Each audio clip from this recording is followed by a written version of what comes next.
Allez, on commence, ouais, on va faire simple. C'est parti. On entend la chevêchette. Allez, c'est parti.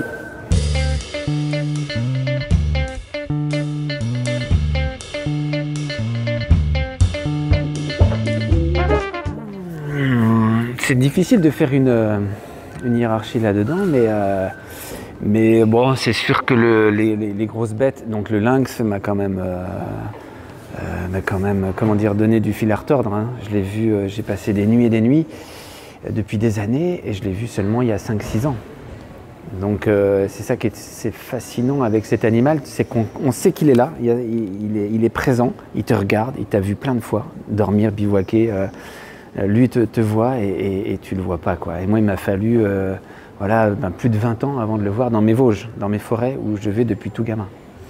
Donc la première vision de mon lynx vosgien, c'était un des moments probablement les plus forts. Et pourquoi le lynx? C'est sûr qu'on aime bien les espèces un peu emblématiques. Je pourrais m'intéresser aux petites mousses, aux insectes, mais ça c'est un côté... Mais n'empêche qu'il y a un côté assez proche. Moi je le copie. Je le copie parce que j'ai envie d'être une bête. C'est-à-dire que je l'envie, je le jalouse terriblement. Il est silencieux, il a des chasses fulgurantes, il a une aisance incroyable dans le milieu, il a une maîtrise, quoi. Jamais en panique, tout est donc je l'envie terriblement.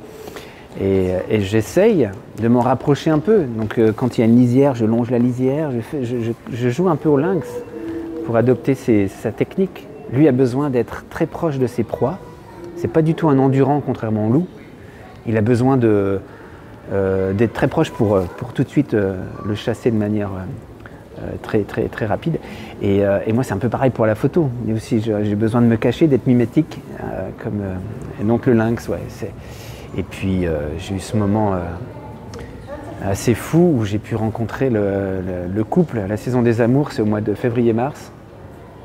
Où souvent on les entend, c'est marrant, là on entend, c'est lui. Et quand tu entends ça, alors là tu as tout ton corps qui vibre, c'est fou, quoi. Il n'est pas loin et tu fais que imaginer les choses, hein. Tout est noir. Et une fois, au matin, après les avoir entendus feuler, j'ai vu que le couple était là et ils m'ont accepté, c'est-à-dire que j'ai pu vivre quasiment la journée entière à leur côté. Ils dormaient, je dormais. À un moment, il y avait même entre eux et moi, il y a un chamois qui est passé, quoi. Donc ça les a réveillés, moi aussi. Ils soufflaient, je croyais que c'était... le chamois alertait, en fait ils alertaient les lynx qui étaient juste derrière moi. Et il y avait une espèce de complicité et d'acceptation, ce qui est très rare, parce que souvent on est perçu comme un danger, l'homme, hein, comme tellement la chasse est présente dans nos forêts. Et là j'ai eu ce moment de grâce où ils m'ont accepté, je faisais partie des leurs, et là c'était fabuleux.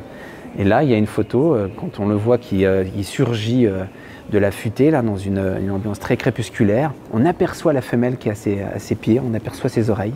Et c'était ce moment-là. Pour le coup, 30 secondes, mon ami, j'ai dépassé largement.